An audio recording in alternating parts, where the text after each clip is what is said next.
like a Hellcat.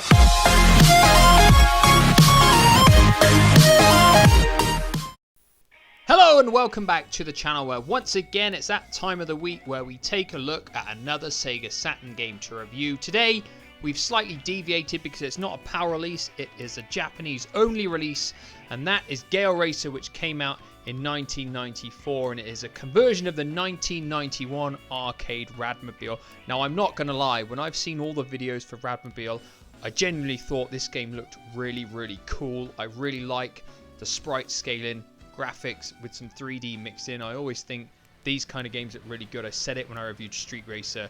Power Drift is another favourite of mine in that regard. I do really like the way these games look. So there was no denying that at some point or another I was going to take a look at the Saturn version known as Gale Racer. So here it is, my review for Gale Racer.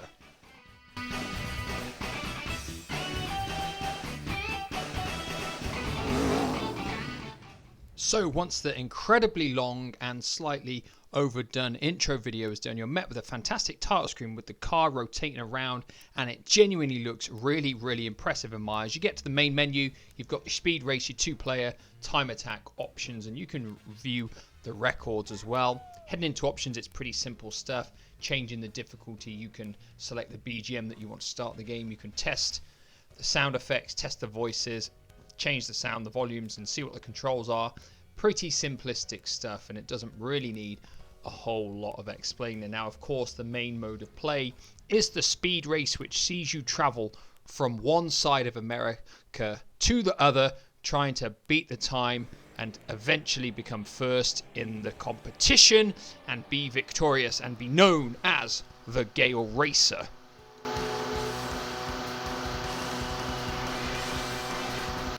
Before we start talking about the way it looks, plays, sounds, as we do all that kind of stuff, two things you will notice instantly, possibly three actually. First one being the shocking draw distance. This game has possibly the worst draw distance of any game ever. Secondly, you'll notice all the banners on the road still say Rad Mobile, so even though they've changed the name of the game to Gale Racer, they decided to keep all the Rad Mobile logos in there. I think that's kind of pointless in all fairness, but anyway, the third thing you will notice, Sonic flapping around, and it was, when it came out in the arcades, the first ever game to have featured Sonic in it, because it came out before all of the console versions of the original Sonic the Hedgehog. So there we go, little bit of information, but as always we are going to get on to the way the game looks, the way it sounds, the way it plays, what kind of lifespan you can get from this, and whether it's worth playing today in 2022.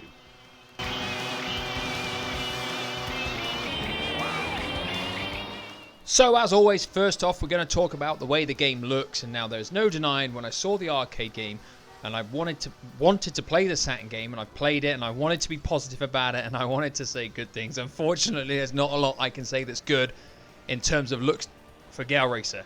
It is shocking because of the shocking draw distance. It hinders everything about the game it does. It makes it difficult to play because you can't see very far ahead of you.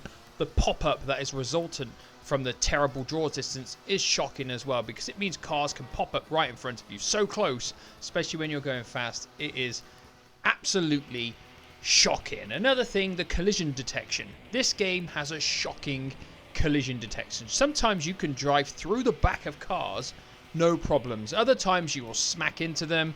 It's very frustrating.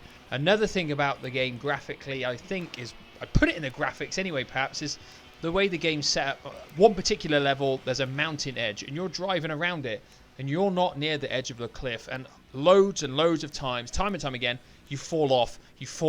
It looks absolutely terrible because it looks like you're still on the road, but you fall off, and it comes down to just a poor implementation, I think, of the graphics engine and the way the car seems to think it's positioned on the road despite it not looking like it's actually there. I mean, there's plenty of other faults with this game in terms of the way it looks as well. The nighttime levels aren't very good because it's dark, so it hinders your visibility even more. One thing I would like to say is that it's good having nighttime, having the bad weather and all that kind of stuff. It gives the game great sense of variety. It is just a shame that it's been so poorly executed graphically, because what should have been a fantastic conversion from a game that's 3 years old at this point is absolutely butchered in the looks department in every single way, and it's just so frustrating. Another thing I want to point out is a lot of the time, scenery at the side of the road, sometimes there isn't any, and it looks like the roads are just floating in the sky, and it just looks really poor, really ropey. And I was so disappointed when I played this game myself physically to see that it looked as bad as it does. It's cool having the wiper going on your car. I think that's really, really good. And I like the way the maps come up at the end of each stage showing you how far you've gone. These are all bits that are actually really nice. It's just a shame that the overall engine and the shocking draw distance, I'm going to come back to that again, they hinder the game so much visually that it is really, really difficult to be positive about Gale Racer in the looks department.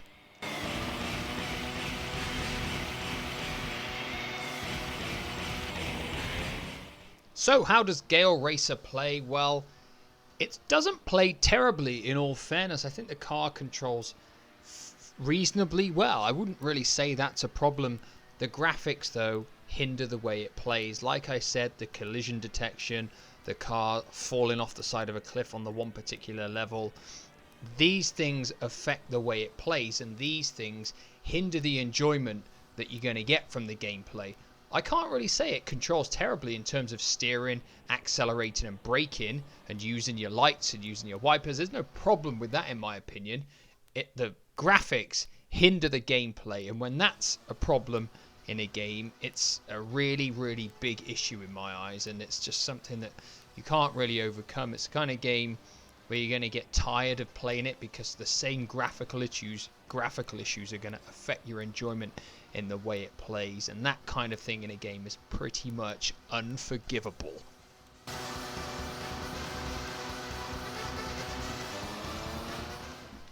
Thankfully, there is one small redeeming feature for Gale Racer, and that is the fact that it has some pretty decent tunes. Unfortunately, I didn't really notice them when I was playing the game too much because I was more concerned about the shocking draw distance and the pop-up.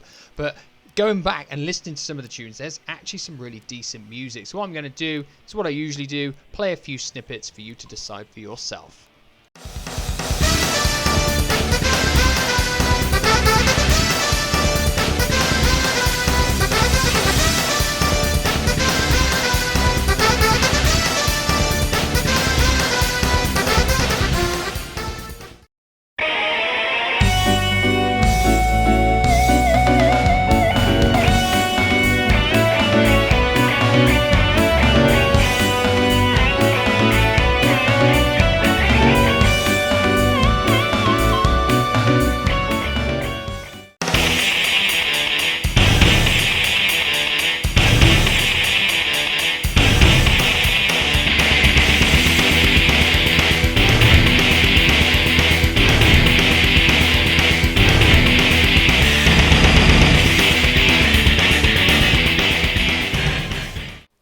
Another thing I'm going to give the game a little bit of credit for is the lifespan.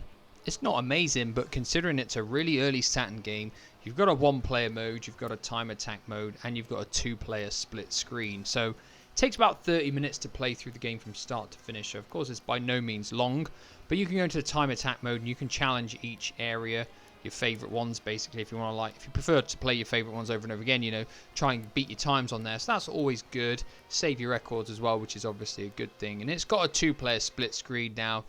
I'm not going to lie, the two-player split screen isn't very good, and if you crack this out in 1994 to impress your friends with the two-player capabilities of the Saturn, they're probably going to leave your house pretty disappointed, and they're definitely not going to want to play Gale Racer again. But it's in there, it adds a little bit to the game, but like I said, it's not going to add a lot. And overall, yes, there's a bit of lifespan, but you're probably not going to keep coming back to playing it, in all fairness, because there's so many other better racing games on the Saturn.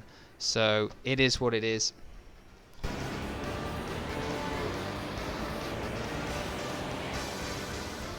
The big question, of course, is do I recommend playing Gale Racer in the year 2022? And the answer is, of course, a firm no. There are so many better racing games available on the Saturn. You take a look at the other early racing games that came out, even Daytona USA, and I don't really like that game, is better than Gale Racer. I can't deny that. It genuinely is. It's ambitious in the way it tries to have different stages in terms of nighttime ones with pouring rain. That's good. It just unfortunately executes pretty much most of it when it tries to combine it all together really, really poorly. Such a contrast to how I feel the arcade game looks. Like I said, I've never played that. I've gone purely based on videos that I've seen of that. That genuinely looked really good to me. But this game, definitely not. If it was a power release, would it get into our top 10? Definitely not. Absolutely no way. There's no way this is going to knock Sega Rally off the top spot in terms of racing games on the system at all.